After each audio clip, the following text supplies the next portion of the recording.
Warning: the following information discussed is bro science, backed by half-read scientific literature, hearsay from individuals lacking credentials, and personal anecdotes involving subject matter. Be advised. Alright guys, welcome back to the Rosie Rides YouTube channel, and today we're going to be going over how not to get into cycling shape.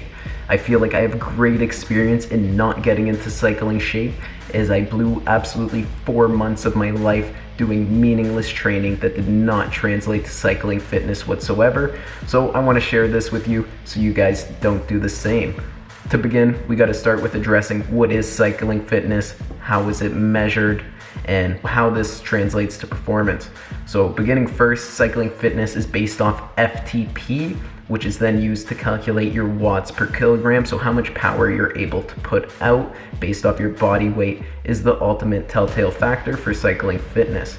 So FTP, however, is functional threshold power, which measures how long you can put out a sustained amount of power over the duration of an hour or a race. All depends what you're measuring it on based off what events you have coming up.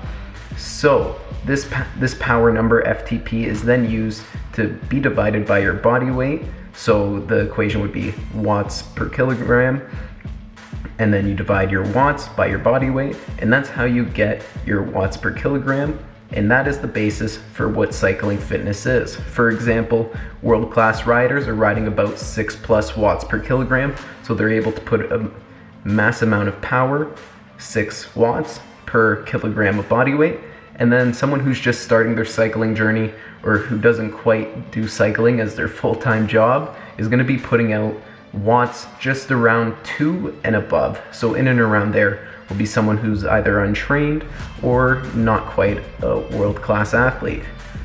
So with that said, why am I so out of shape for this upcoming cycling season? My training has been completely wrong. After my first ride of the season, I was left with crazy heart palpitations as if I was a meth addict for going on 10 years, and I was left out of breath like an asthmatic in a burning house. It was a horrible experience. I posted some shorts on my story if you want to check it out there. I was in rough shape, coughing, wheezing, couldn't breathe, heart was going crazy, and it was bad. But this was despite training for almost 4 months, and the reason I was this way was because my training was just misguided. I did not take the time to educate myself on how to train properly. So we're gonna circle back to functional threshold power. And when I saw this, and when I realized this is what was identified as the baseline for cycling fitness, I saw power and my eyes lit up. I thought, oh, I gotta get strong, I gotta build my power. So what did I do? I went and weightlifted. And to be fair, at the 145-pound cycling frame I carry, I was lifting ungodly amount of weights, crazy amount of weights for the size I was at, mainly deadlift and squatting. I was doing 5x5 and 1x5, so all power focused lifts.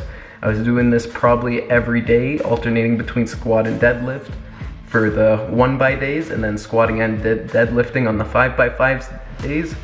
And I was cycling about 30 minutes every other day. So that was the only portion of cycling that I was getting done during these past 4 months when I was working on my training.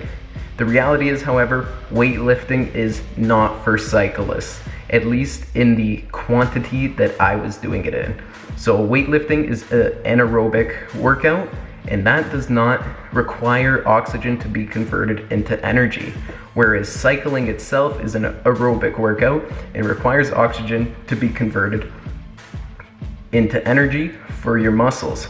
So when I hopped on the bike for my first ride of the season, before I had the meth addict palpitations and the asthmatic in a fire breathing, that was the reason. My body was unable to convert oxygen efficiently into fuel for my muscles and my cardiovascular system to use when I was cycling, and that's exactly what left me to be an absolute wreck. So if you're looking to improve your cycling fitness, focus on aerobic activities, focus on riding the bike, not weightlifting. And this video is not to say that anaerobic fitness doesn't have a place in improving your cycling fitness, because it absolutely does. It just shouldn't be the number one factor that's driving your training and the largest portion of your training regimen. So it should only be about 10% max of the actual training you're doing, probably once, twice a week, if that even. So focus should be on the bike and how you're riding. With that said, however, big thing I learned from this, not to focus and get caught up on the time I wasted throughout the past couple months, but rather focus on what I could do now. So big focus right now for my training is gonna be riding the bike, and it's been a lot more enjoyable than the time I spent in the gym. While I did feel like an absolute unit moving the weight I did, big boost for the ego. It's really great to actually work on cycling now and move towards the goal I want to. So thank you guys for watching. I appreciate you guys sticking around to the end. If you have any advice for training, any mistakes you've made while training, leave it in the comment section below. I really appreciate your guys' feedback. Let's start a discussion down below. Talk training, talk fitness, talk biking. Thanks so much for watching till the end, guys. If you enjoyed, leave a like on this video. I appreciate your support, and I'll see you guys in the next video. Take care.